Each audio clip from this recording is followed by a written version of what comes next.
Isang mapagpalang sandali sa inyong lahat, mga kapuso. Ako po si Orange at maligayang pagbabalik dito sa Orange Audio. Sabi nila, ang kabutihan daw ay isang kayamanan. Pero sa mundong puno ng pagkalkula at pansariling interes, sapat na nga ba ang isang busilak na puso para mabuhay? At paano kung ang kabutihan mo pa ang maging dahilan para ikaw ay mapahamak? Halina't pakinggan natin ang kwento ni Angelica. Magnanakaw, isang salita.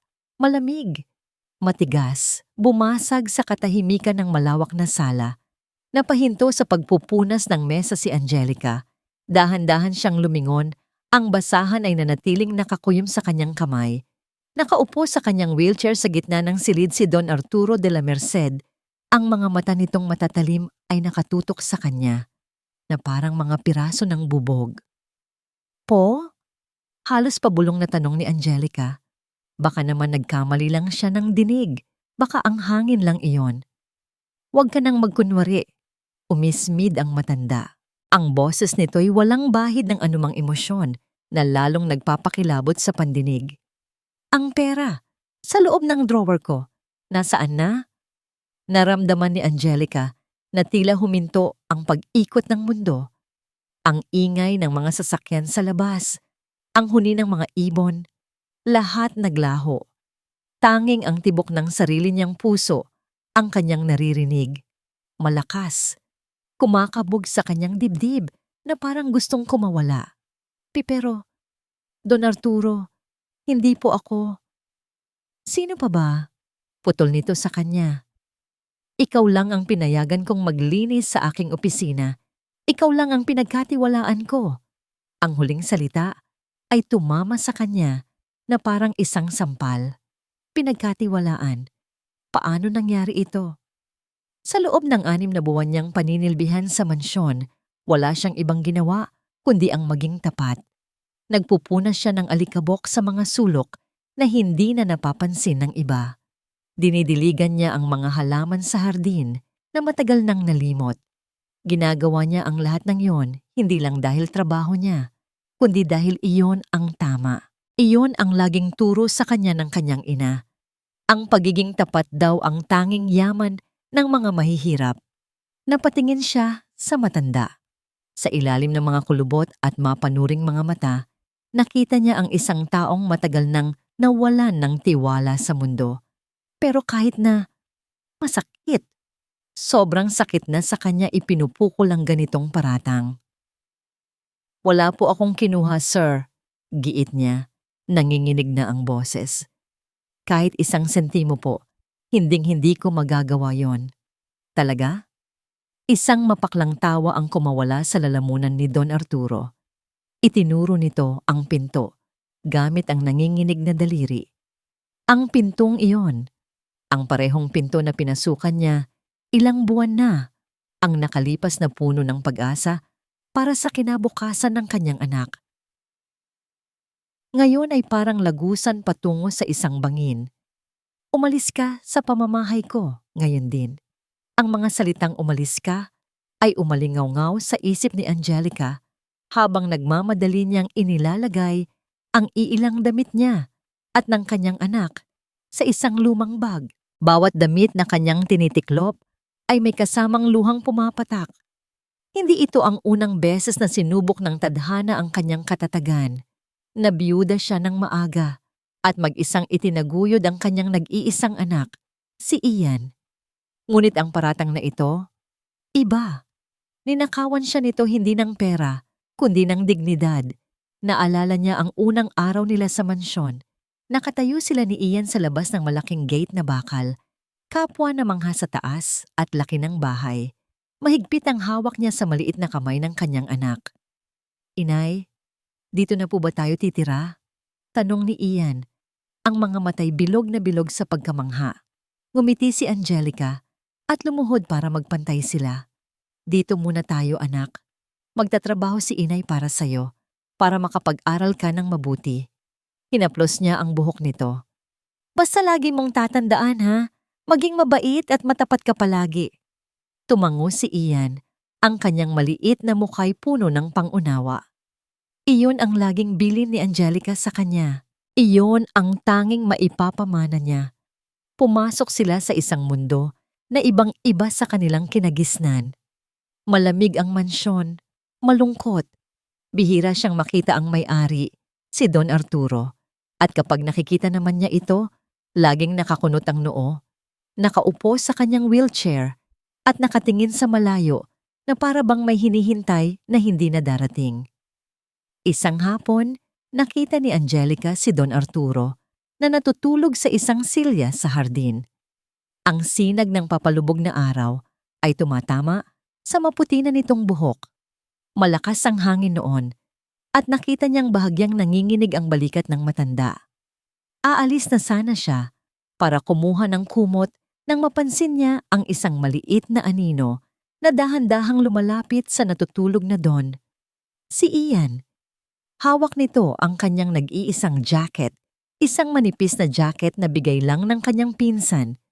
Maingat, na parang ayaw gumawa ng kahit anong ingay. Dahan-dahang ipinatong ni Ian ang jacket sa mga balikat ni Don Arturo.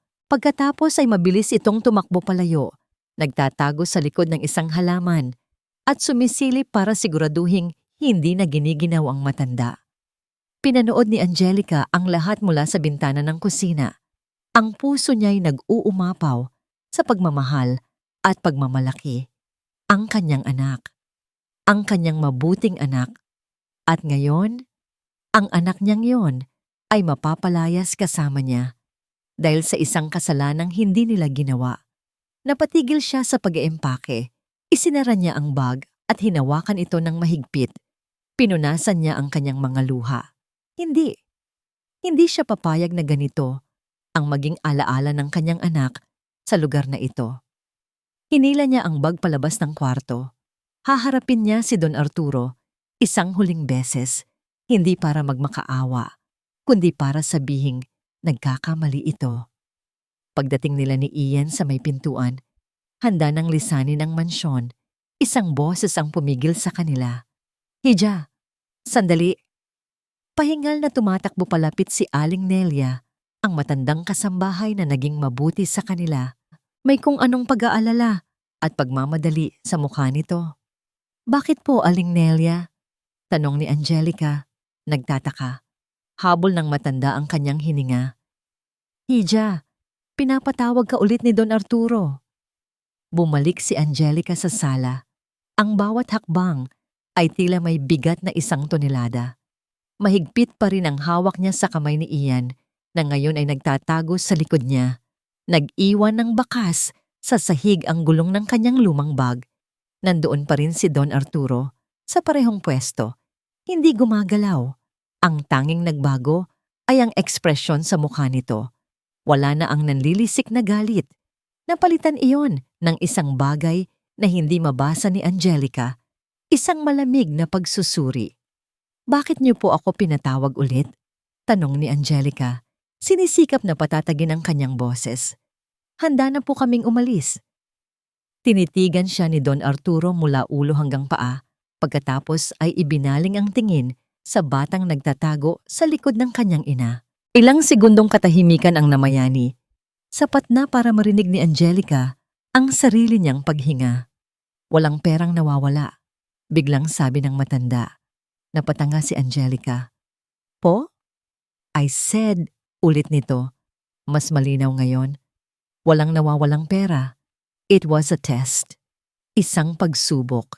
Isang pagsubok na halos ikawasak ng kanyang puso at dignidad. Naramdaman ni Angelica ang pag-init ng kanyang mga pisngi. Hindi dahil sa hiya, kundi sa galit na nagsisimulang umakyat sa kanyang dibdib. Isang pagsubok? Hindi makapaniwalang ulit niya. Bakit po? Bakit niyo kailangang gawin yon? Dahil sa mundong ito, lahat ng tao may presyo. Sagot ni Don Arturo, ang tingin ay lumayo.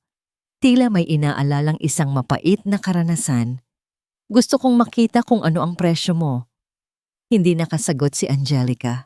Ano ang isasagot niya doon? Na ang pagkatao niya ay hindi nabibili? Na ang dignidad niya ay hindi isang bagay na maaaring subukin at tapak-tapakan? Nang sinabi kong umalis ka, pagpapatuloy ng matanda, inaasahan kong magmamakaawa ka, iiyak, o di kaya'y aamin sa kasalanang hindi mo ginawa para lang manatili. Pero hindi. Ang una mong ginawa ay kunin ang anak mo at umalis ng tahimik. Ibinalik nito ang tingin sa kanya. Bakit, hihit? Saglit na natigilan si Angelica. Hinanap niya ang tamang salita. Dahil po, iyon na lang ang meron ako, ang dignidad ko at ang anak ko. Kung mananatili po ako dito na ang tingin niyo sa akin ay isang magnanakaw, anong klaseng ina ang ipapakita ko sa kanya? Isang mahabang katahimikan ulit. Pinagmasdan ni Don Arturo si Angelica na para bang ngayon lang niya ito tunay na nakita. Hindi bilang isang kasambahay, kundi bilang isang tao, isang ina. Maari na kayong bumalik sa inyong kwarto. Sabi nito sa wakas, hindi iyon isang pakiusap. Isa yung utos. Walang sorry, walang paliwanag.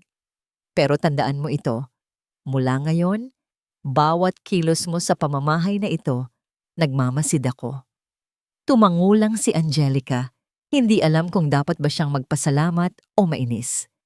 Hinila niya ang kanyang bag pabalik sa pasilyo.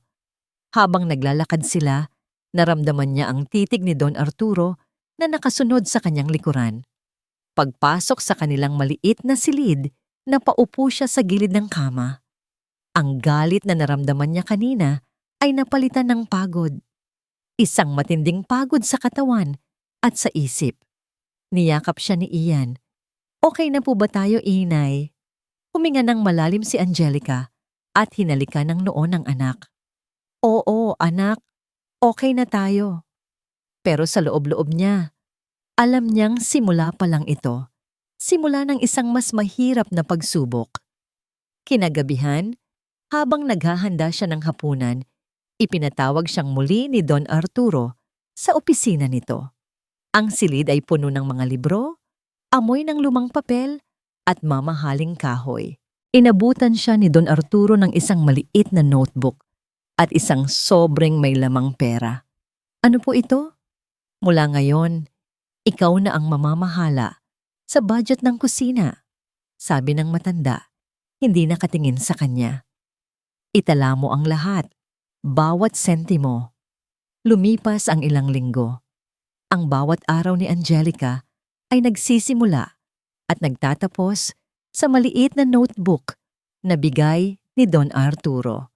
Bawat bilihin sa palengke, mula sa 1 kilong bigas hanggang sa 1 tali ng kangkong, ay nakatala ng maayos. Ang sukli, kahit pa 1 piso, ay maingat niyang isinisingit sa pahina kasama ng resibo. Hindi na siya kinakausap ni Don Arturo tungkol dito, pero alam ni Angelica na gabi-gabi, kapag tapos na ang kanyang mga gawain, kinukuha ng matanda ang notebook at sinusuri ang bawat detalye. Ito ang panibagong pagsubok, isang tahimik na pagsubok ng kanyang katapatan. Isang Sabado ng umaga, ang karaniwang tahimik na mansyon ay binulabog ng pagdating ng 2 mamahaling sasakyan. Mula sa mga ito ay bumaba ang 2 anak ni Don Arturo. Ang una ay si Valerio, isang lalaking nasa edad 40. Mayabang ang tindig at laging nakasuot ng mga damit na mas mahal pa yata sa sahod ni Angelica sa 1 taon. Ang kasunod ay si Marcela, mas bata ng kaunti, balot ng alahas, at may mga matang laging tila ng huhusga sa lahat ng kanyang nakikita. Papa! We're here! Sigaw ni Marcela pagpasok pa lang sa pinto. Ang boses ay matinis at walang anumang init. Nasa sala si Don Arturo, nagbabasa ng dyaryo. Ibinaba niya ito ng dahan-dahan. Bakit hindi man lang kayo tumawag? Tanong niya. Ang boses ay patag. To naman si Papa, parang hindi kami na-miss. Sabi ni Valerio, lumapit ito at humalik sa pisngi ng ama. Isang halik na kasing lamig ng hangin sa umaga. Habang nag-uusap sila, lumabas si Angelica mula sa kusina. May dalang isang bandehadong may lamang kape at tinapay. Pagkakita sa kanya, agad na tinaasan siya ng kilay ni Marcela. And who is this? Tanong nito. Hindi sa kanya, kundi sa ama, na para bang si Angelica ay isang kasangkapan na bigla na lang sumulpot. Si Angelica, ang bago nating kasambahay. Maikling sagot ni Don Arturo. Sinipat ni Marcela si Angelica mula ulo hanggang paa. Make sure malinis ang pagkakagawa mo ng kape. I want it black, 2 sugars. At pakicheck nga kung may alikabok pa sa kwarto ko. We're staying for the weekend. Opo, ma'am. Magalang na sagot ni Angelica. Ipinilig na lang ang ulo sa isip. Sa buong maghapon, naramdaman ni Angelica ang mga mata ng magkapatid na nakamasid sa kanya.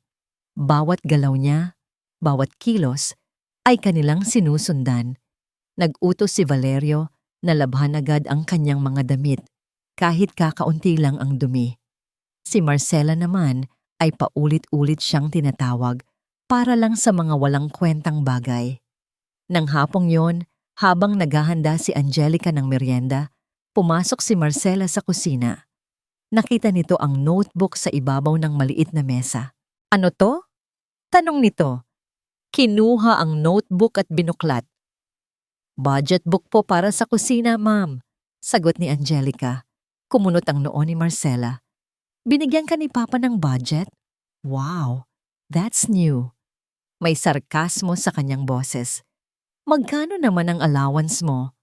Sapat lang po para sa mga pangangailangan sa araw-araw. Isinara ni Marcela ang notebook ng may puwersa. Talaga? Baka naman may napupunta dyan sa bulsa mo. Hindi na nakasagot si Angelica. Huminahon na lang siya. Alam niyang walang patutunguhan ang pakikipagtalo. Bago umalis ang magkapatid kinabukasan, narinig ni Angelica ang pinag-uusapan nila sa may hardin. Nakatayo siya sa may bintana ng kusina, hindi sinasadyang marinig ang kanilang mga boses. Nakita mo yon, kuya? Sabi ni Marcela. Ang boses ay mahina, ngunit puno ng inis. The way Papa looks at her, at binibigyan pa niya ng kontrol sa pera? Kahit sa kusina lang. Something's not right. Hayaan mo na. She's just a maid, sabi ni Valerio. Ano naman ang magagawa niyan? Ganyan din ang sinabi mo dati kay Tita Elena. And look what happened. Ganti ni Marcela. We need to do something about that maid bago pa mahuli ang lahat. Hindi na narinig ni Angelica ang kasunod. Mabilis siyang lumayo sa bintana. Ang puso niya'y biglang kinabahan. Hindi niya alam kung sino si Tita Elena, pero alam niyang ang mga salitang iyon ay isang babala. Isang banta na nag-aabang sa dilim. 2 araw pagkatapos ng pag-alis ng magkapatid, bumalik si Marcela. Mag-isa. Ibang-iba ang kanyang itsura at kilos kumpara noong huli. Wala na ang mapanuring tingin at mataray na boses. Sa halip, isang matamis ng ngiti ang sumalubong kay Angelica nang pagbuksan niya ito ng pinto. Hi, Angelica. Si Papa? Malambing niyang tanong. Bitbit ang ilang paper bag mula sa isang mamahaling department store. Nasa hardin po, ma'am. Nagpapahangin lang po. Sagot ni Angelica. Nagtataka sa biglaang pagbabago ng ugali nito. Oh, great. Actually, ikaw talaga ang sadya ko, sabi ni Marcela. Iniabot sa kanya ang isa sa mga paper bag. Here, for you. Nag-atubili si Angelica na kunin ito. Naku, ma'am, wag na po. Nakakahiya naman po. Ano ka ba? Kunin mo na. Pamimilit ni Marcela. Nakita ko lang yan sa mall. Naisip ko parang bagay sa'yo. Huwag kang mag-alala. Hindi ko na rin naman yan magagamit. Consider it a hand-me-down kung ayaw mong isipin na gift. Dahil sa hiya at sa pamimilit ni Marcela, wala nang nagawa si Angelica kundi tanggapin ito. Salamat po, ma'am. You're welcome. Ngumiti si Marcela. Isang nangiting hindi umabot sa kanyang mga mata. Nga pala, kamusta na ang anak mo? Si Ian, tama? Lalong nagulat si Angelica. Ito ang unang beses na may nagpakita ng interes sa kanyang anak mula sa pamilya de la Merced. Okay naman po siya, ma'am. Nasa eskwela po ngayon. Good, good. Education is very important. Alam mo, kung may kailangan siya, just let me know. Baka may maitulong ako. alok pa nito. Ang pag-uusap ay nagpatuloy ng ganoon. Puro mabubuting salita at alok na tulong mula kay Marcela. Hindi alam ni Angelica ang gagawin. Ang isang bahagi ng kanyang isip ay nagsasabing mag-ingat. Ngunit ang isa namang bahagi ay umaasang baka nagkamali lang siya ng paghusga dito. Baka naman may kabutihan din pala itong tinatago. Pag-alis ni Marcela, dinala ni Angelica ang paper bag sa kanyang silid. Nanginginig pa ang kamay niya nang buksan ito. Sa loob ay isang kulay kremang bestida. Simple lang ang disenyo pero halatang mamahali ng tela. Hindi siya kailanman nagkaroon ng damit na ganoon kaganda. Dumating si Ian mula sa eskwela at nakita ang bestida na nakalatag sa kama. "Wow, inay! Ang ganda naman po niyan. Para po sa inyo?" Namamanghang tanong ng bata. "Oo, anak. Bigay ni Ma'am Marcela." "Talaga po? Ang bait naman po pala niya," sabi ni Ian na may ngiti sa labi. Napangiti na rin si Angelica. Siguro nga masyado lang siyang nag-iisip ng masama. Maingat niyang itinupi ang bestida at itinago sa ilalim ng kanyang mga damit sa aparador. Pakiramdam niya, hindi yun nababagay sa kanya. Pakiramdam niya, may kapalit. Isang bagay na hindi pa niya alam kung ano at hindi nga siya nagkamali. Makalipas ang 3 araw, tumunog ang telepono sa kusina. Si Angelica ang nakasagot. Boses ni Marcela ang nasa kabilang linya. "Hello, Angelica.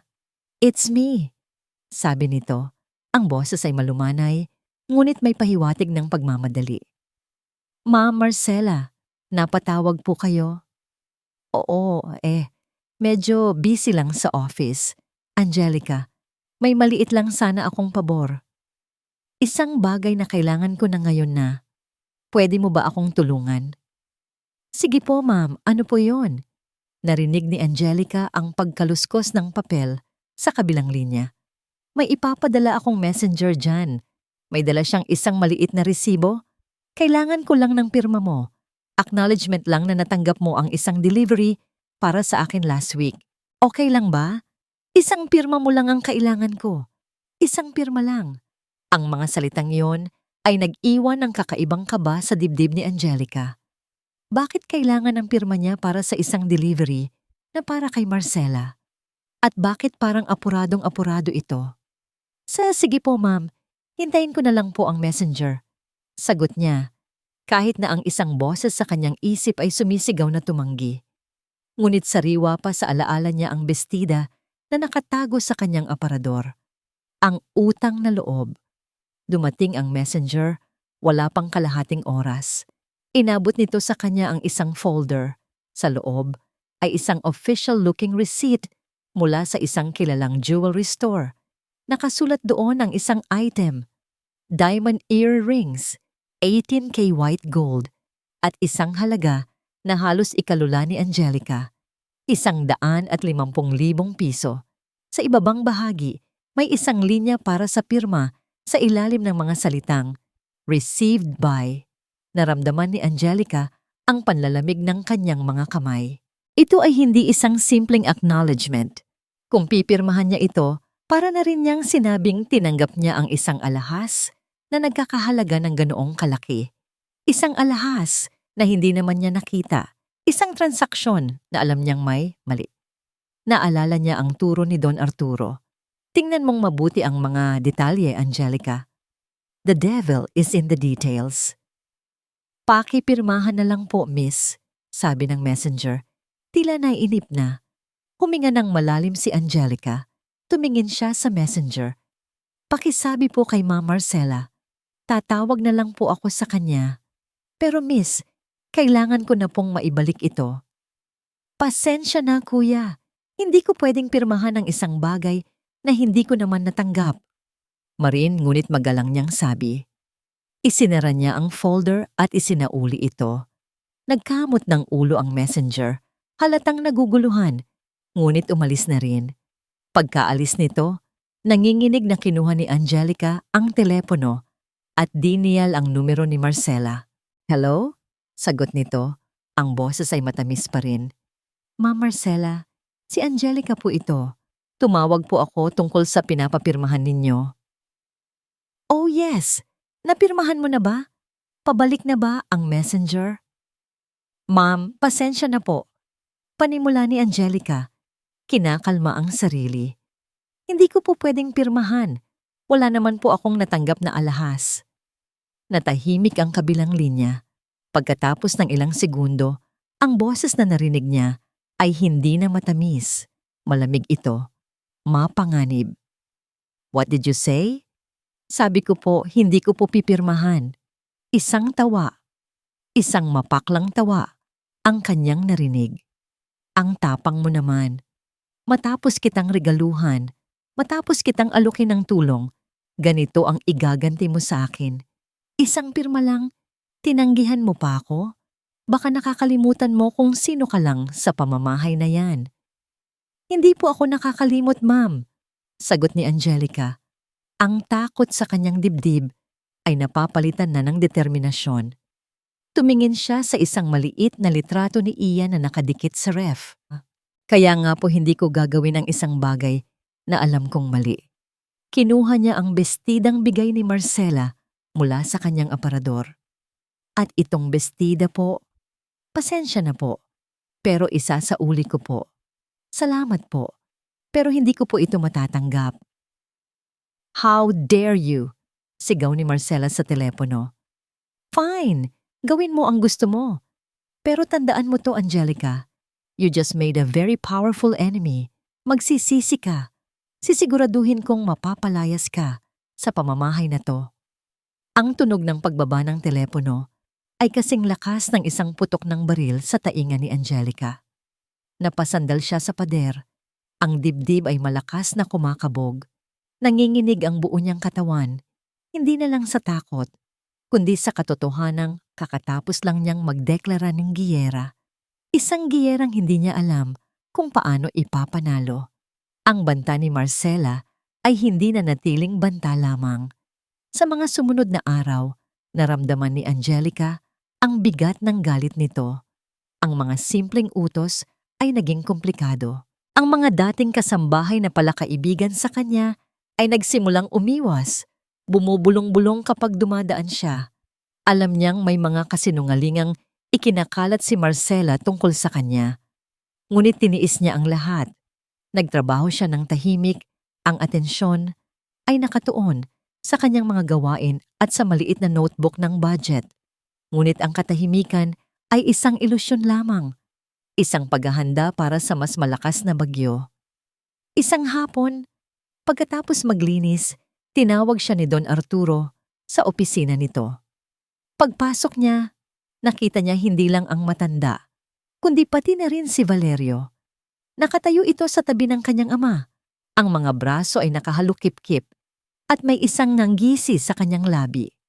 Angelica, simula ni Don Arturo, ang boses ay seryoso. May isang bagay na nawawala sa aking kwarto. Kinabahan agad si Angelica. Hindi na naman sana. Ano po iyon, sir? Ang brooch ng yumaong asawa ko. Sabi nito, itinuturo ang isang maliit at bukas na kahon ng alahas sa ibabaw ng kanyang mesa. Yang isang pearl brooch. Ikaw ang huling naglinis sa aking silid kaninang umaga. Nakita mo ba? Umiling si Angelica. Wala po akong nakita, sir. Nagpunas lang po ako at inayos ang kama. Are you sure? Sabat ni Valerio, ang boses ay puno ng pagdududa. Kasi imposibleng mawala lang yon. That brooch has been in that box for 30 years. Ngayon ka lang pumasok doon, biglang nawala. Wala po talaga akong kinalaman dyan. Depensa ni Angelica. Ang boses ay nagsisimula ng manginig. Bakit nangyayari na naman ito? Papa, I told you. Sabi ni Valerio, bumaling sa kanyang ama. Hindi mapagkakatiwalaan ang babaeng yan. She looks innocent, but she's a thief. Baka nga kasabot pa niya ang anak niya. Sa pagbanggit sa kanyang anak, tila isang apoy ang sumiklab sa dibdib ni Angelica. Huwag ninyong isasama ang anak ko dito. Bakit? Dahil totoo? Hamon ni Valerio. Biglang pumasok sa opisina si Aling Nelia, ang matandang kasambahay.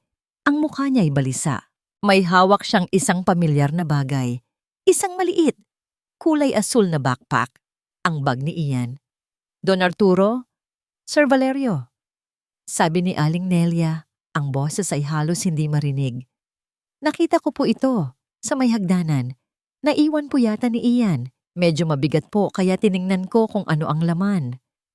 Dahan-dahan, binuksan ni Aling Nelia ang bag. Mula sa loob, sa gitna ng mga libro at kwaderno ng bata, kinuha niya ang isang kumikinang na bagay, isang brooch na gawa sa perlas. Napatakip ng bibig si Angelica. Ang mundo niya ay gumuho sa isang iglap. Hindi maaari. "Si Papa, what did I tell you?" May pagtatagumpay sa boses ni Valerio. Napatingin si Angelica kay Don Arturo, naghahanap ng kahit anong bahid ng paniniwala sa kanyang mga mata. Ngunit ang nakita niya ay isang malamig na pader. Tumingin siya kay Aling Nelia na mabilis na nag-iwas ng tingin. Ang mukha'y puno ng awa at takot. Kasabay noon, pumasok si Ian sa pinto. Kararating lang mula sa eskwela. Masayang-masaya. "Inay, I got a star po sa klase." Ngunit ang nangiti niya ay biglang naglaho nang makita ang mga mukha ng mga tao sa silid. Nakita niya ang bag niya sa kamay ni Aling Nelia. At ang luha ang mga mata ng kanyang ina. Lumapit si Ian kay Angelica at yumakap. Mula sa yakap na yon, umiyak siya ng malakas. Ang maliliit niyang balikat ay nanginginig. "Hindi po ako magnanakaw, Inay. Hindi po ako." Ang mga salitang yon ay parang mga punyal na tumusok sa puso ni Angelica. Niyakap niya ang kanyang anak. Walang masabi. Tanging mga hikbi na lang ang kumakawala. Tumingin si Don Arturo kay Angelica, pagkatapos ay sa umiiyak na bata sa kanyang mga bisig. Ang kanyang mukha ay isang blangkong maskara, walang emosyon. Pagkatapos ng tila isang kawalang hanggan, nagsalita siya. Ang boses ay kasing talim ng yelo. "Tumawag kayo ng pulis." Ang utos ni Don Arturo ay parang isang hatol ng kamatayan. Pulis. Ang isang salitang iyon ay sapat na para manghina ang mga tuhod ni Angelica. Napayakap siya ng mas mahigpit kay Ian na para bang kaya nitong protektahan ang bata mula sa karumaldumal na paratang. "Papa, that's a brilliant idea," sabi ni Valerio. Kinuha ang kanyang cellphone. "Tatawagan ko na sila para magtanda ang magnanakaw na to." "Huwag po. Maawa po kayo." Pagmamakaawa ni Angelica. Ang mga luhay malayang dumadaloy sa kanyang mga pisngi. "Walang kasalanan ng anak ko. Walang kasalanan kami." Pero si Valerio ay hindi nakinig. Nagdial na ito sa kanyang telepono. Habang naghihintay na may sumagot sa kabilang linya, isang nanginginig na boses ang pumutol sa tensyon. "Sandali lang po." Lahat sila ay napalingon kay Aling Nelia. Nakayuko ang matanda. Ang mga kamay ay magkadikit na para bang nagdarasal. "Ano yon na Nelia?" Tanong ni Don Arturo. May sasabihin po ako," sabi ni Aling Nelia. Nanginginig ngunit may determinasyon sa kanyang boses. Itinaas niya ang kanyang ulo at tumingin ng diretso kay Valerio. "Nakita ko po si Sir Valerio kaninang tanghali. Pumunta po siya sa kwarto ni Angelica." Biglang namutla si Valerio. "What are you talking about, you old hag? Nasisiraan ka na ba ng ulo?" "Hindi po ako nasisiraan," giit ni Aling Nelia. Mas lumalakas ang loob. "Nagkataon lang po na paakyat ako para maglinis. Nakita ko po kayong pumasok doon. Mga 5 minuto po kayo sa loob. Akala ko po may kinuha lang kayo. Hindi na po ako nagtanong." "Sinungaling," sigaw ni Valerio. "Papa, huwag kayong maniwala dyan. She's lying. Bayaran niya ng Angelica na yan." "Hindi po ako bayaran," sagot ni Aling Nelia. May luha na rin sa kanyang mga mata. 30 taon po akong naninilbihan sa pamilyang ito, mula pa noong nabubuhay si Senyora. Alam na niyo po, Don Arturo, na hindi ko magagawang magsinungaling." Tumingin si Don Arturo mula kay Aling Nelia patungo sa namumutlang si Valerio. Ang kanyang mga mata ay naniningkit. Sinusuri ang bawat isa. Kinuha niya ang telepono sa kanyang mesa. Hindi pulis ang tatawagan ko, sabi niya. Ramon, aniya sa kausap sa kabilang linya. Pumunta ka dito. Ngayon din. At i-rewind mo ang CCTVs mula kaninang tanghali. I-focus mo sa hallway ng servants' quarters. Ang bawat salita ay parang isang pako na lalong nagbaon kay Valerio sa kanyang kinatatayuan. Sinubukan niyang magsalita, magprotesta, ngunit walang lumabas na boses sa kanyang bibig. Dumating si Attorney Ramon, wala pang 15 minutos. Tahimik siyang nagtrabaho sa kanyang laptop na konektado sa security system ng mansyon. Ang lahat ay naghihintay. Si Angelica ay nakayakap pa rin kay Ian. Si Aling Nelia ay tahimik na nagdarasal. Si Valerio ay hindi mapakali. At si Don Arturo ay nakaupo lang. Ang muka'y parang bato. Here it is, Don Arturo, sabi ni Ramon. Inikot niya ang laptop. Sa screen, malinaw na malinaw ang imahe. Isang lalaki, si Valerio, napalingalinga bago pumasok sa kwarto ni Angelica. Paglabas nito, makalipas ang ilang minuto, wala na sa kamay nito ang isang maliit at kumikinang na bagay na hawak niya noong pumasok. Walang nagsalita. Ang video ang nagsalita para sa lahat. Get out, sabi ni Don Arturo. Ang boses ay mahina, ngunit puno ng bigat. Papa! I said get out! Sigaw ni Don Arturo. Isang sigaw na umalingaw-ngaw sa buong mansyon. Isang sigaw na puno ng galit, sakit at matinding pagkadismaya. Mula ngayon, wala ka nang tatanggaping kahit isang kusing mula sa akin. Huwag na huwag ka nang magpapakita sa akin. Layas. Walang nagawa si Valerio, kundi ang tumalikod. Ang mukha ay puno ng pagkatalo at kahihiyan. Habang papalabas, tinapunan niya ng isang masamang tingin si Angelica. Isang tingin na nangangakong hindi pa ito ang katapusan. Nang mawala na si Valerio, bumagsak ang katahimikan sa silid. Lumapit si Aling Nelia kay Angelica at marahang hinawakan ang kanyang kamay. Isang simpleng hawak, ngunit para kay Angelica, iyon ay isang malaking bagay. Isang paalala na sa gitna ng kadiliman, mayroon pa ring liwanag. Mayroon pa ring mga taong handang manindigan para sa tama. Humarap si Don Arturo kay Angelica. Ang galit sa kanyang mukha ay nawala.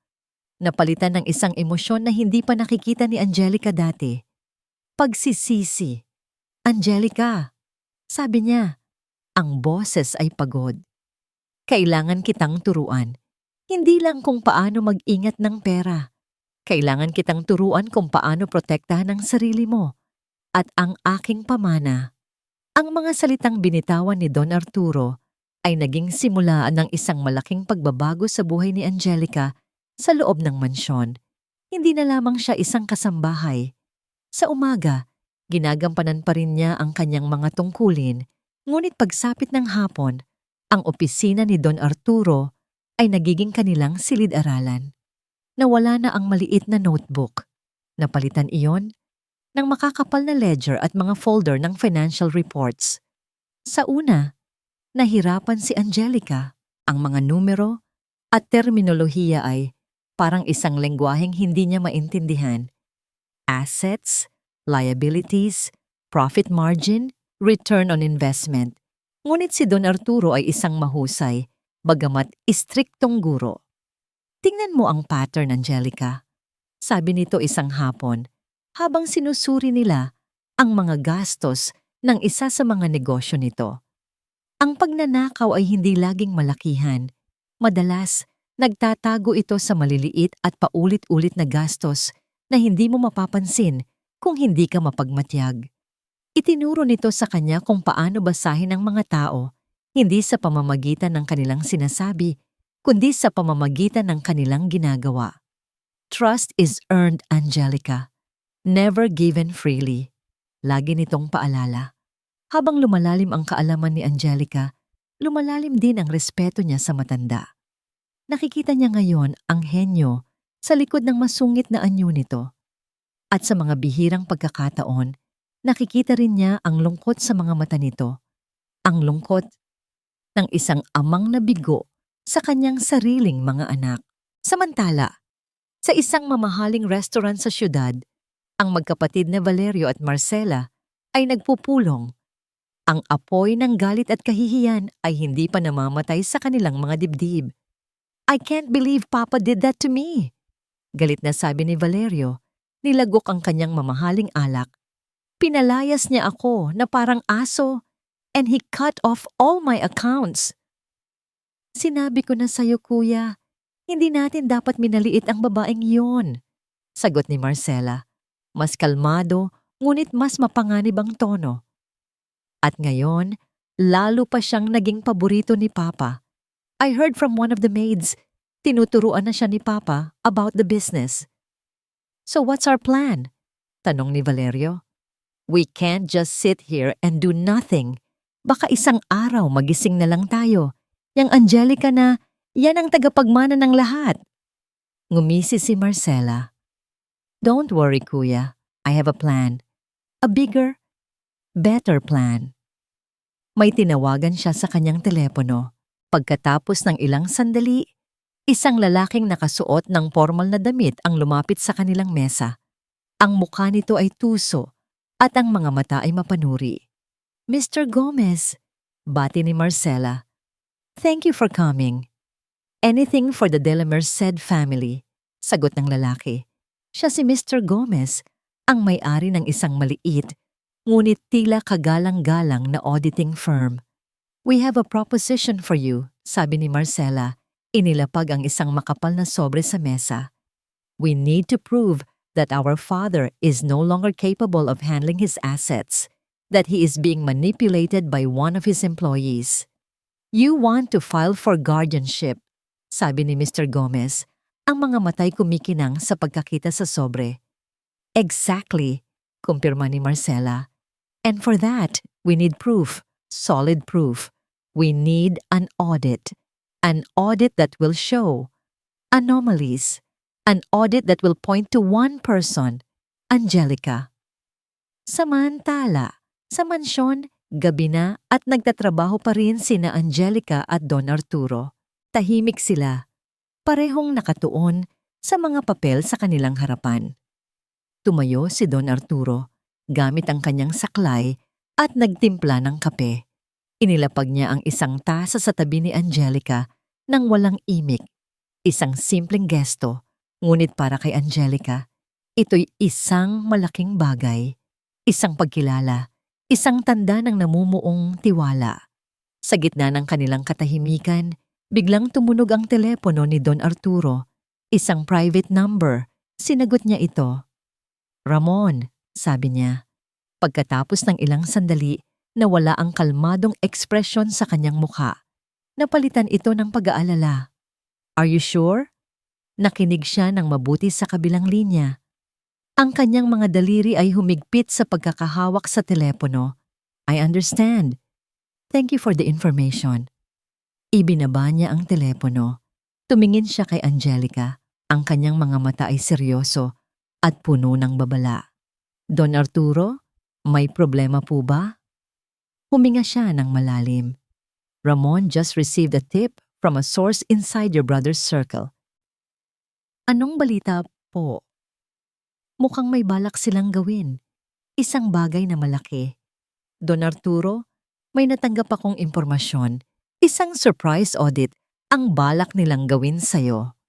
Ang balita mula kay Attorney Ramon ay parang isang bombang sumabog sa tahimik na pag-aaral ni na Angelica at Don Arturo.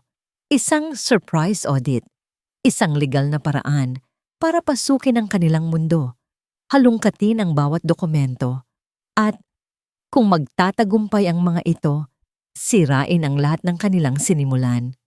"So ito na ang malaking plano nila," sabi ni Don Arturo. Hindi nagpapakita ng anumang takot. Sa halip ay isang malamig na kalkulasyon.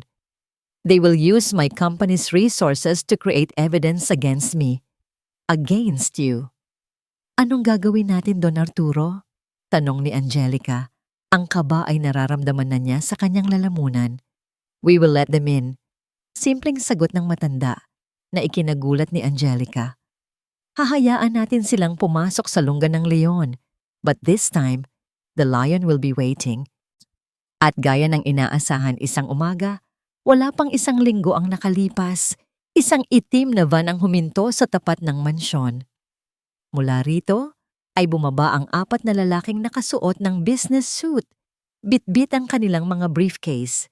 Nagpakilala sila bilang mga auditor mula sa Gomez and Associates. Sa pangunguna ni Mr. Gomez mismo, ipinakita nila ang isang dokumentong tila legal, isang court order na nagpapahintulot sa kanila na magsagawa ng isang agarang financial audit. Nandoon din si Marcela, ang mukha ay nagpapanggap na puno ng pag-aalala para sa ama. Papa, this is for your own good. We're just worried that you're being taken advantage of. Si Don Arturo, umaarteng mahina at naguguluhan, ay pumayag. Sige, kung yan ang kailangan. Ang opisina ni Don Arturo ay naging kanilang headquarters.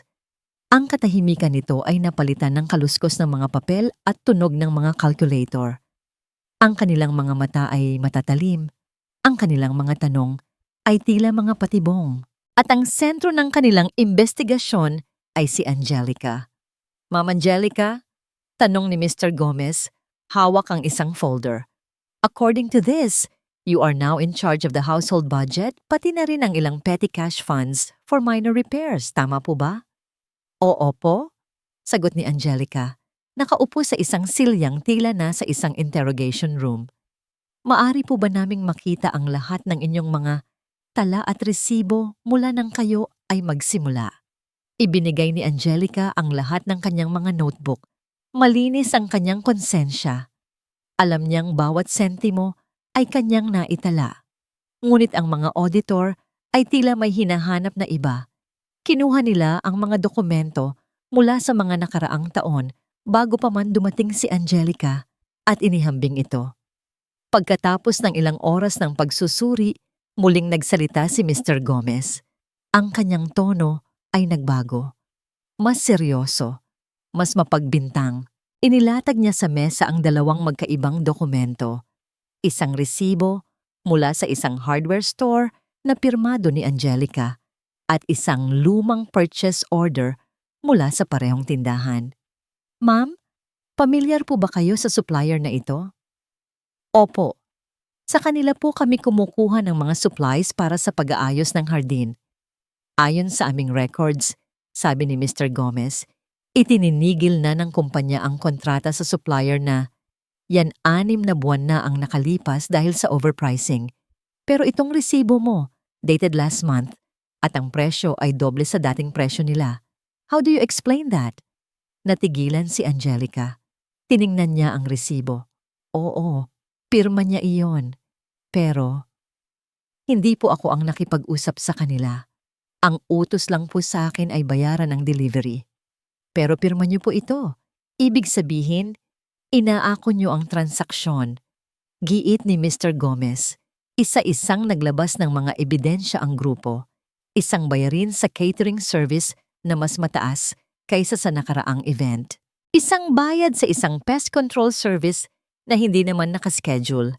Lahat ay may pirma ni Angelica. Lahat ay tila nagpapakita ng isang pattern ng maingat na pagnanakaw. Si Marcela ay nanonood lang mula sa isang sulok. May isang munting nangiti ng tagumpay sa kanyang mga labi. Si Don Arturo ay nanatiling tahimik. Ang muka'y hindi mabasa. Si Angelica ay napapaligiran. Pakiramdam niya ay unti-unti siyang nilulunod sa isang dagat ng mga kasinungalingan na nakasulat sa papel. Sa huli, inilapag ni Mr. Gomez ang isang summary report sa harap ni Don Arturo. Ang kanyang daliri ay nakaturo sa isang numero sa pinakababa, isang malaking halaga na may kasamang pulang highlight. Tumingin siya ng diretso kay Angelica. Ang kanyang mga mata ay malamig at mapanghusga. Ma'am Angelica, can you explain this discrepancy? Mukhang may malaking halaga na nawawala sa kumpanya.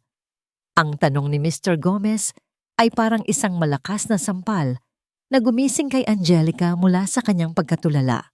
Ang mga mata ng lahat ay nasa kanya, naghihintay ng sagot. Ang mga mata ni Marcela ay puno ng pagkutya. Ang mga mata ng mga auditor ay malamig. At ang mga mata ni Don Arturo, nanatiling hindi mabasa. Hindi, hindi ko po alam. Halos pabulong niyang sagot. Ang kanyang isip ay blanko. Paano niya ipapaliwanag ang isang bagay na hindi niya ginawa? Paano niya lalabanan ang mga dokumentong pirmado niya mismo? Hindi mo alam, ulit ni Mr. Gomez, may panunuya sa boses. Miss, these are your signatures. This is your accountability. Natapos ang audit para sa araw na yon. Iniwan nila ang mga folder ng ebidensya sa mesa ni Don Arturo, isang paalala ng nagbabadyang kapahamakan. Sinabi nilang babalik sila kinabukasan para sa kanilang pinal na rekomendasyon. Nang sila na lang ang natira sa opisina, tumayo si Angelica. Don Arturo, maniwala po kayo sa akin. Wala po akong ninakaw. Isa po itong patibong. Hindi sumagot si Don Arturo. Tinitigan lang siya nito. Patunayan mo, sabi lang nito. Bago iwilang kanyang sarili palabas ng silid, iniwan si Angelica na mag-isa, kasama ang bundok ng mga papel na nagpapako sa kanya sa kasalanan. Gumuho ang mundo ni Angelica. Maging si Don Arturo, nagdududa na rin ba sa kanya? Pumasok siya sa kanyang silid, gustong umiyak, gustong sumuko. Ngunit nang makita niya si Ian na mahimbing na natutulog, isang bagong determinasyon ang umusbong sa kanyang puso. Hindi siya pwedeng sumuko para sa kanyang anak. Bumalik siya sa opisina. Ang silid ay madilim at tahimik. Binuksan niya ang ilaw sa mesa at umupo. Sa kanyang harapan, ang mga folder na iniwan ng mga auditor. Huminga siya ng malalim. Tingnan mong mabuti ang mga detalye, Angelica. The devil is in the details. Ang mga salita ni Don Arturo ay umalingaw-ngaw sa kanyang isip. Sinimulan niyang suriin ang bawat papel, bawat resibo, bawat purchase order. Ang una, pangalawa, pangatlong oras ay lumipas. Ang kanyang mga mata ay pagod na, ang kanyang ulo ay kumikirot. Lahat ng dokumento ay mukhang perpekto. Ang mga pirma, ang mga petsa, ang mga numero, lahat ay tila tama. Halos madaling araw na nang mapadako siya sa isang partikular na resibo, ang resibo mula sa hardware store na una nilang kinuwestiyon. Pinagmasdan niya itong muli. Mayroong mali, isang bagay na hindi niya napansin kanina sa gitna ng kanyang pagkataranta. Kinuha niya ang isang lumang ledger mula sa estante, isa sa mga itinuro sa kanya ni Don Arturo kung paano basahin. Hinanap niya ang account ng hardware store na yon at doon niya nakita ang supplier code. Bawat supplier ng kumpanya ay may unique na code. Ang code sa luma at lehitimong purchase order ay nagsisimula sa AW para sa hardware. Ngunit ang code sa bago at pekeng resibo na pirmado niya ay nagsisimula sa MS. Marcela Santos ang dating pangalan sa pagkadalaga ng ina ni Marcela at ang pangalan ng isang maliit na shell company na minsan nang binanggit sa kanya ni Don Arturo na ginagamit ng anak nitong babae para sa mga personal na gastos. Ngunit hindi iyon ang pinakamalaking pagkakamali nila. Kinuha niya ang isa pang dokumento, isang memo. Ang memo na nagsasabing itinigil na ang kontrata sa hardware store. Maingat niyang tiningnan ang petsa sa memo at pagkatapos ay tiningnan niya ang petsa sa pekeng resibo. Ang petsa sa resibo ay 2 linggo. Bago pa man ang petsa sa memo na nagsasabing itinigil na ang kontrata. Iyon na ang kanilang pagkakamali. Sa pagmamadali nilang gumawa ng ebidensya, hindi nila napansin ang maliit ngunit kritikal na detalye. Gumawa sila ng resibo para sa isang transaksyon na lehitimo pa noong panahong iyon. Ang krimen ay wala sa resibo. Ang krimen ay ang pag-aakusa na may mali sa isang bagay na tama. Ang kanilang patibong ay may butas. Nanginginig ang mga kamay ni Angelica, hindi sa takot, kundi sa galak, sa pag-asa. Dala ang mga dokumento. Halos takbuhin niya ang pasilyo patungo sa silid ni Don Arturo. Kumatok siya ng malakas. Nang bumukas ang pinto, nakita niya si Don Arturo, gising pa, nakaupo sa tabi ng bintana. Sa tabi nito ay si Attorney Ramon. Tila naghihintay sila. Inilatag ni Angelica ang mga papel sa mesa. Don Arturo, Attorney, nakita ko na po. Sinuri ng dalawang lalaki ang mga dokumento. Tiningnan nila ang mga code, ang mga petsa. Pagkatapos ng ilang sandali ng pagsusuri, tumingin si Ramon kay Don Arturo. Isang bahagyang tango lang ang kanyang ginawa. Isang ngiti ang unting gumuhit sa mga labi ni Don Arturo. Isang nanangiting hindi pa nakikita ni Angelica kailanman. Hindi itong ngiti ng kagalakan. Ito ay isang nangiting malamig, mapanuri, at puno ng panganib. Maghanda kayo para sa birthday party ni Ian, sabi ng matanda. Ang boses ay kalmado na ngayon. We will give them a surprise they will never forget. Ang ikawalong kaarawan ni Ian ay hindi katulad ng mga nauna. Sa halip na isang simpleng salo-salo sa kusina na may kasamang pansit at isang maliit na cake, ang hardin ng Mansyon de la Merced ay nagbago. May mga lobo, isang malaking Happy Birthday Ian banner, at mga mesang may puting mantel na nakahilera para sa mga bisita. Hindi ito enggrande, ngunit ito ay espesyal. Si Aling Nelia mismo ang nagluto ng paboritong spaghetti ng bata. Ang mga hardinero at iba pang kasambahay na naging kaibigan ni Angelica ay tumulong sa pag-aayos. Sa unang pagkakataon, ang malungkot na mansyon ay napuno ng tunog ng tawanan at masasayang boses ng mga bata. Mga kaklase ni Ian na inimbitahan ni Angelica. Si Don Arturo, mula sa kanyang silya sa isang sulok, ay tahimik na pinapanood ang lahat. May isang kakaibang kislap sa kanyang mga mata habang tinitingnan niya si Ian na masayang nakikipaghabulan sa mga kaibigan nito. Sa gitna ng kasiyahan, dumating ang isang pamilyar na itim na sasakyan. Bumaba mula rito si Marcela, si Valerio, at ang grupo ng mga auditor. Sa pangunguna ni Mr.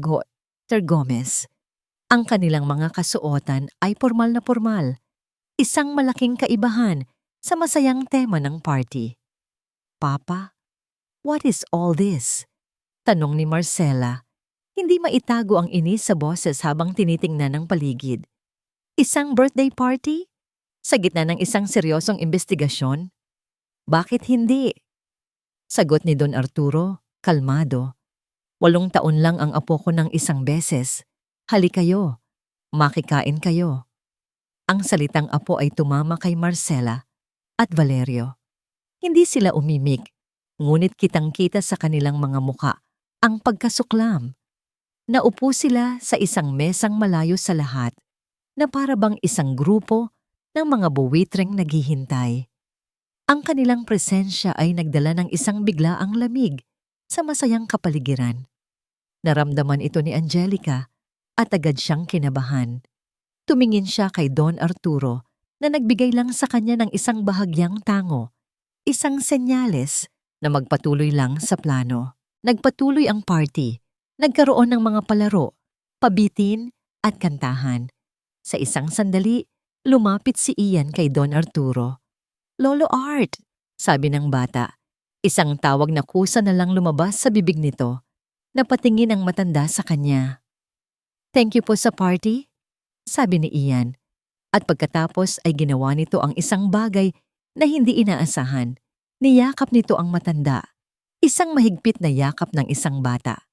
Natigilan si Don Arturo. Pagkatapos ng ilang segundo, marahan niyang itinaas ang kanyang kamay at hinaplos ang likod ng bata. You're welcome, Apo.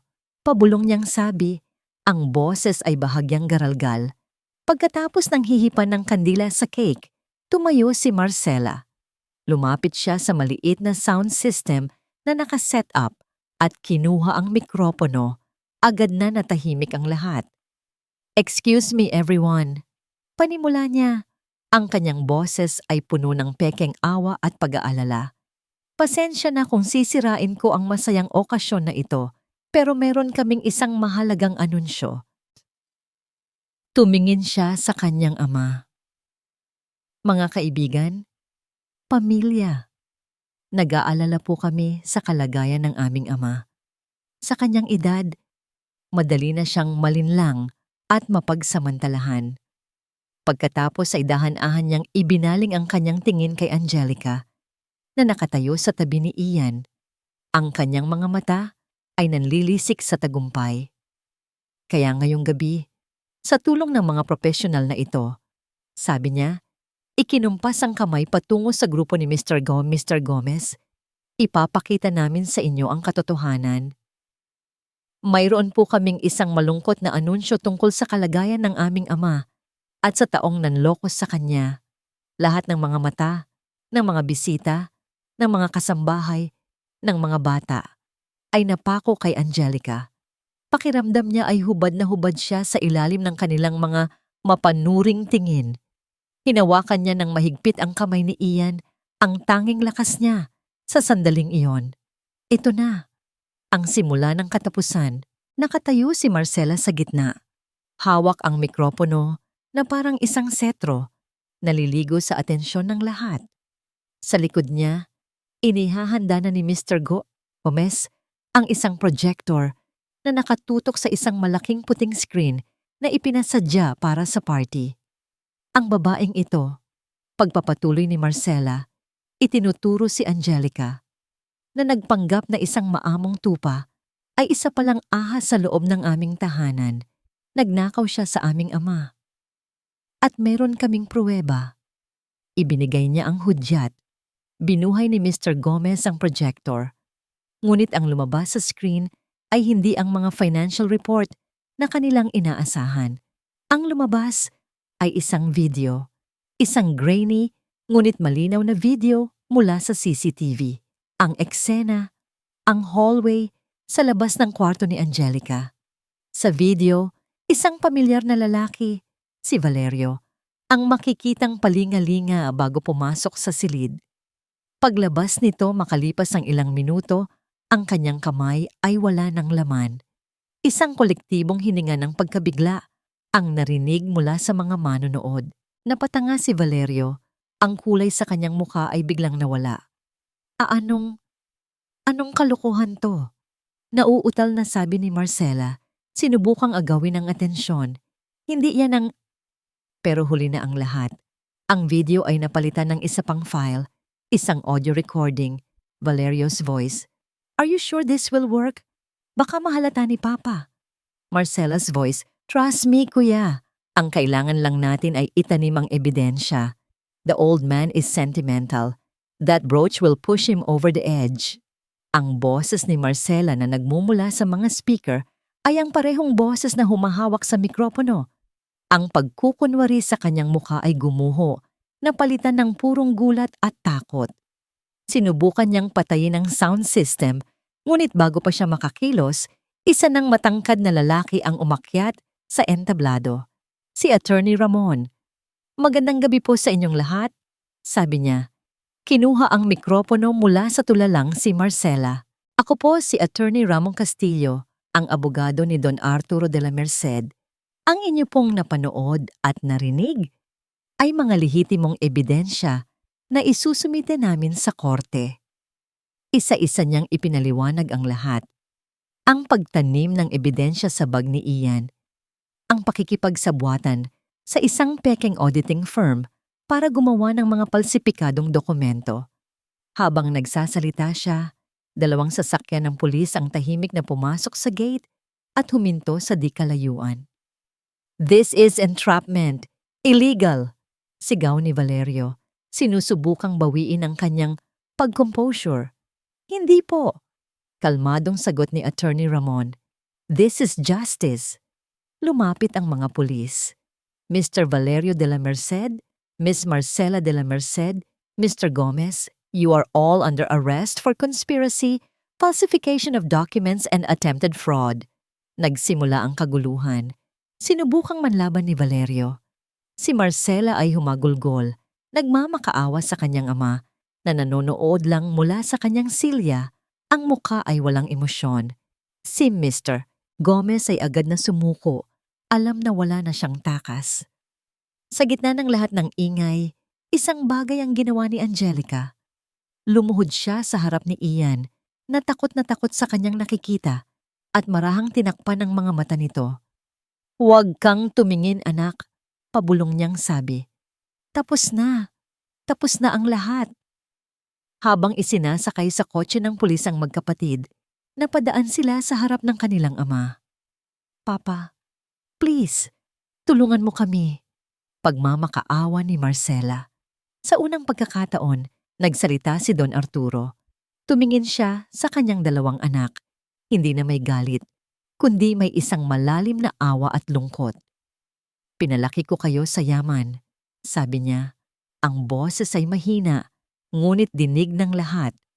"Pero nabigo akong turuan kayo ng isang bagay na mas mahalaga, ang pagiging tao." Nang makaalis na ang mga pulis at humupa na ang kaguluhan, muling binalot ng katahimikan ng hardin. Ang mga bisita ay dahan-dahan nang nagsialisan, nag-iiwan ng mga tingin ng awa at paghanga kay Angelica. Nang sila na lang ang halos natitira, kinuha ni Don Arturo ang mikropono. Tumingin siya sa iilang naiwan, kay Aling Nelia, kay Attorney Ramon, at higit sa lahat, kay Angelica at Ian na magkayakap. "Sila," sabi niya. Ang boses ay naging malakas at malinaw. "Ay hindi ko kadugo. Ang aking mga anak ay dinala na ng pulis." Huminga siya ng malalim. "But tonight, I declare them my true family, my true heirs." Ang mga salita ni Don Arturo ay nanatili sa hangin, isang deklarasyong mas malakas pa sa anumang legal na dokumento. Nang matapos ang gabi at tuluyan ng matahimik ang mansyon, ang natira na lamang ay ang tatlong tao. Sa gitna ng hardin, si Don Arturo, si Angelica, at si Ian na nakatulog na sa pagod sa mga bisig ng kanyang ina. Lumapit si Angelica kay Don Arturo. Ang puso niya'y puno ng mga emosyong hindi niya masabi. Pasasalamat, pagkalito, respeto. "Don Arturo, yung sinabi niyo po kanina." Panimula niya. Hindi alam kung paano itutuloy. Tumingin sa kanya ang matanda. Ang mga mata nito ay mas malumanay na ngayon. Tila nabunutan ng isang napakabigat na tinik. Bawat salita ay totoo, Angelica. Pero, ang yaman niyo po, ang mga kumpanya, hindi po para sa amin yon. Ang pera ay papel lang. Sabi ni Don Arturo, mawawala, kikitain ulit. Ang tunay na pamana, Angelica, ay hindi nabibilang ng pera. Ito ay ang mga prinsipyong pinaninindigan mo, ang kabutihang ipinapasa mo sa iba. Huminga siya ng malalim. Nakita ko sa iyo at sa anak mo ang lahat ng katangiang hinangad kong makita sa mga sarili kong anak, katapatan, respeto, at isang pusong mas mahalaga pa sa lahat ng ginto sa mundo. Iyan ang pamana ko at gusto kong ikaw ang magpatuloy nito. Dinala nila si Ian sa silid nito. Bago umalis, hinalikan ni Don Arturo ang noo ng natutulog na bata. Isang gesto na kailanman ay hindi niya nagawa sa sarili niyang mga anak. Noong maliliit pa ang mga ito, bumalik sila sa opisina. Sa ibabaw ng mesa ay nakalatag ang isang bagong folder. Hindi ito financial report. Isa itong plano. Ito ang puso ng Kabutihan Foundation, sabi ni Don Arturo. Isang pundasyon na matagal ko ng pangarap itayo para sa alaala ng aking asawa. Isang pundasyon na tutulong sa mga single mothers na katulad mo at sa mga batang nangangailangan ng tulong para makapag-aral, katulad ni Ian. Tumingin siya kay Angelica. Gusto kong ikaw ang mamuno dito. Ang iyong karanasan, ang iyong puso. Ikaw ang perpektong tao para dito. Ito ang magiging bagong simula mo. Ang bagong simula natin. Naluha si Angelica, hindi dahil sa lungkot, kundi dahil sa labis na pasasalamat. Sa loob ng maraming taon, ang tanging pangarap niya ay mabigyan ng simpleng buhay ang kanyang anak. Ngayon, binibigyan siya ng pagkakataong baguhin hindi lang ang buhay nila, kundi pati na rin ang buhay ng marami pang iba. Salamat po, sabi niya, ang tanging mga salitang lumabas sa kanyang bibig. Maraming salamat po. Kinabukasan maagang nagising si Angelica. Hindi na siya nagtatrabaho bilang kasambahay, ngunit kusa siyang pumunta sa hardin. Ang hardin kung saan natutulog noon si Don Arturo. Ang hardin kung saan ipinakita ni Ian ang kabutihan ng kanyang puso. Nandoon si Don Arturo, nakaupo sa kanyang wheelchair. Nakatingin sa pagsikat ng araw. Sa kanyang tabi, may isang maliit na puno na nakatanim sa isang paso, handa nang itanim sa lupa. Lumapit si Angelica. Magandang umaga po, bati niya. Magandang umaga, Angelica. Sagot ng matanda. Isang tunay na ngiti ang nasa kanyang mga labi. Lolo? Inay. Tumatakbong lumapit si Ian, may dalang isang maliit na pandilig. Ito na ang bago nilang ritual tuwing umaga. Oras na para itanim ang puno natin, sabi ni Don Arturo. Magkakasama ang matandang bilyonaryo, ang dating kasambahay, at ang batang may ginintuang puso ay nagtanim ng puno sa gitna ng hardin. Isang simbolo ng kanilang bagong pamilya, isang simbolo ng bagong buhay, isang simbolo ng isang pamanang hindi maluluma at hindi mananakaw ni numan, ang pamana ng kabutihan. 5 taon ang lumipas. Ang dating malungkot na hardin ng Mansion de la Merced ay isa ng masiglang paraiso. Ang maliit na punong itinanim nila noon ay mataas na ngayon. Ang mga sanga nito'y nagbibigay lilim sa mga batang masayang naglalaro sa ilalim. Ang mansyon mismo ay hindi na isang malamig na gusali. Ang mga pinto nito ay bukas na ngayon bilang pansamantalang tahanan para sa mga ina at anak na tinutulungan ng Puso ng Kabutihan Foundation. Si Angelica, hindi na ang mahiyain at takot na kasambahay, ay isa ng kagalang-galang na pinuno. Ang kanyang pananalita ay puno ng kumpiyansa, ngunit ang kanyang mga mata ay nananatiling mapagkumbaba at puno ng pag-unawa. Siya ang inay, hindi lang ni Ian, kundi ng daan-daang pamilya na nabigyan niya ng bagong pag-asa. Si Ian, ngayon ay isang binatang nasa high school, ay namana ang kabutihan ng kanyang ina at ang talino ng kanyang lolo Art. Siya ang paboritong kuya ng mga bata sa foundation, laging handang tumulong sa kanilang mga takdang aralin o makipaglaro ng basketball. At si Don Arturo, bagamat mas humina na ang katawan dahil sa katandaan, ay hindi kailanman naging mas masigla. Ang bawat tawa ng bata sa hardin, ang bawat kwento ng tagumpay mula sa mga inang natulungan ng foundation ay gamot sa kanyang kaluluwa. Ang kanyang yaman ay hindi nabawasan. Sa katunayan, ito'y lalo pang lumago sa paraang hindi kayang sukatin ng pera. Natagpuan niya ang kapayapaan. Isang hapon, habang magkakasama silang nakaupo sa hardin, nanonood ng papalubog na araw, isang balita sa telebisyon ang pumukaw sa kanilang atensyon. Isang maikling feature tungkol sa mga bilanggo na nakalaya na. Sa isang iglap, lumabas ang mukha ni Valerio at Marcela. Payat, kupas ang dating karangyaan at ang mga matay blanco. Ayon sa reporter, pagkatapos nilang makalaya, wala na silang babalikan. Walang yaman, walang mga kaibigang nag-aabang. Sila'y nag-iisa sa mundong minsan ay nasa kanilang mga palad. Hindi sila nag-usap tungkol dito, hindi na kailangan. Ang hustisya ay naibigay na. Ang galit ay matagal nang naghihilom. Ang tanging natira na lang ay isang aral, isang mapait na aral tungkol sa kasakiman. Inay, sabi ni Ian, binabasag ang katahimikan. Naalala niyo po ba yung jacket ko dati? Napangiti si Angelica. Oo naman anak, paano ko makakalimutan yon? Binigyan po ako ni Lolo ng 10 bagong jacket pagkatapos noon, sabi ni Ian, tumatawa. Pero yung luma pa rin po ang paborito ko. Tumingin si Don Arturo sa kanyang apo, ang mga matay nangingilid sa luha ng kaligayahan. Dahil ang jacket na yon, Ian, ang nagligtas sa akin.